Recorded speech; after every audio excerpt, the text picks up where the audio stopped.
Hi കൂട്ടുകാരെ, ഇന്ന് നമ്മൾ രാവിലത്തെ ഒരു പലഹാരമാണ് ഉണ്ടാക്കാൻ പോകുന്നത്.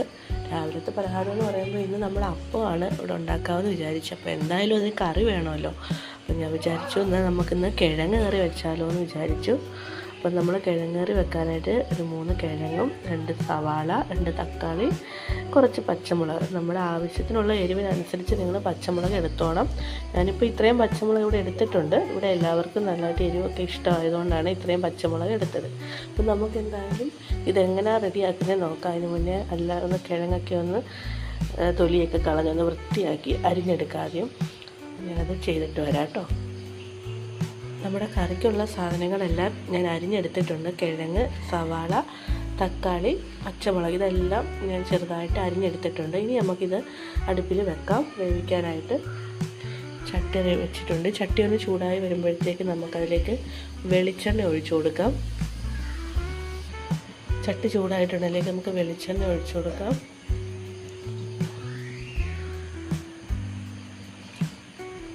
വെളിച്ചെണ്ണ ചൂടായി വരുമ്പോഴത്തേക്ക് കടുക് ഇട്ട് കൊടുക്കണം.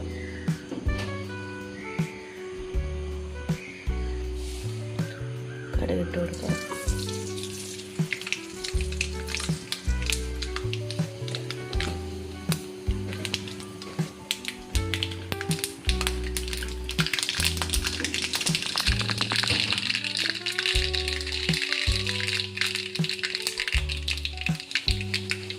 കടുക് പൊട്ടി വരുമ്പോഴത്തേക്ക് നമുക്ക് അതിലേക്ക് കറിവേപ്പില ഇട്ട് കൊടുക്കണം.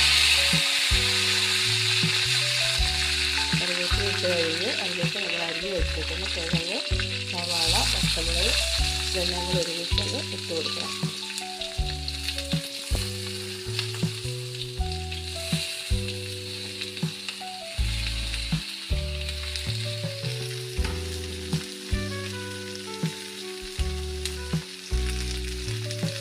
നന്നായിട്ടൊന്ന് ഇളക്കി കൊടുക്കാം.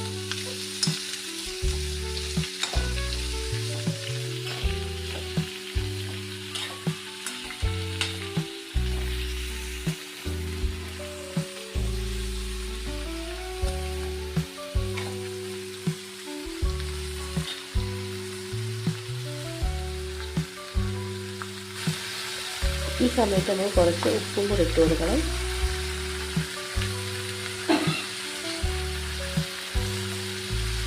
അപ്പം നല്ല മഞ്ഞൾപ്പൊടിയും കൂടെ ഇപ്പം മഞ്ഞൾപ്പൊടിയും ഇട്ട് കൊടുക്കണം.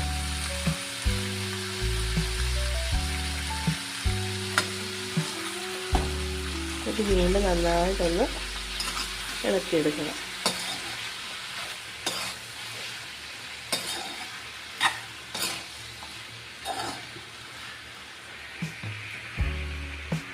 ഇനി നമുക്ക് ഇതിനകത്തോട്ട് തേങ്ങയുടെ പാല് തേങ്ങ ചിരകിയെടുത്ത് പാല് ഒഴിച്ചു കൊടുക്കണം.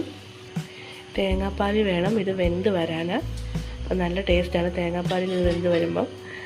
തേങ്ങാപ്പാൽ ഒഴിച്ചു കൊടുക്കുക. തേങ്ങാപ്പാൽ ഒഴിച്ചു കൊടുത്ത് നന്നായിട്ട് വേവിച്ചെടുക്കണം. കിഴങ്ങെല്ലാം ഇവിടെ വെന്ത് വരുന്നുണ്ട്. അപ്പം നമുക്കിനി അതിലേക്ക് നമുക്ക് മല്ലിപ്പൊടി, നമ്മളിവിടെ 1 സ്പൂണ് മല്ലിപ്പൊടി ഇടാൻ പോവാണ്. കിഴങ്ങൊക്കെ വെന്ത് വന്നിട്ടുണ്ടെങ്കിൽ നമുക്ക് അതിലേക്ക് മല്ലിപ്പൊടി ഇട്ട് കൊടുക്കാം. നന്നായിട്ടൊന്ന് ഇളക്കി കൊടുക്കണം.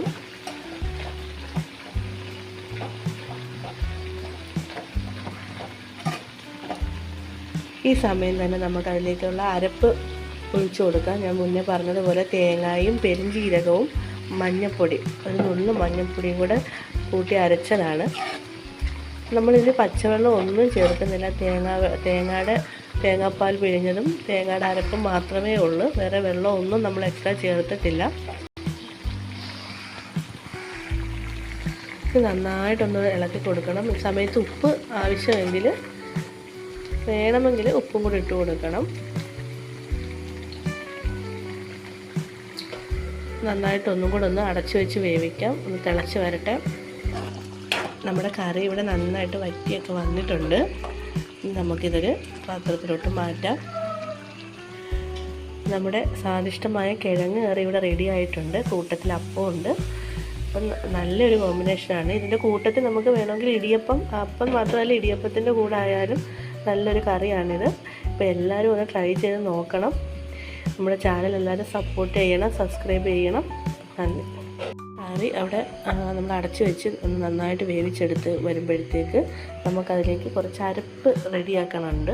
അപ്പോൾ അതിന് ഒരിത്തിരി തേങ്ങ, കുറച്ച് പെരിഞ്ചീരകം, ഒരു നുള്ള് മഞ്ഞൾപ്പൊടി, ഇത്രയും സാധനങ്ങൾ നന്നായിട്ടൊന്ന് നല്ലതുപോലെ അരച്ചെടുക്കണം. നല്ല പേസ്റ്റ് രൂപത്തിൽ അരച്ചെടുക്കണം.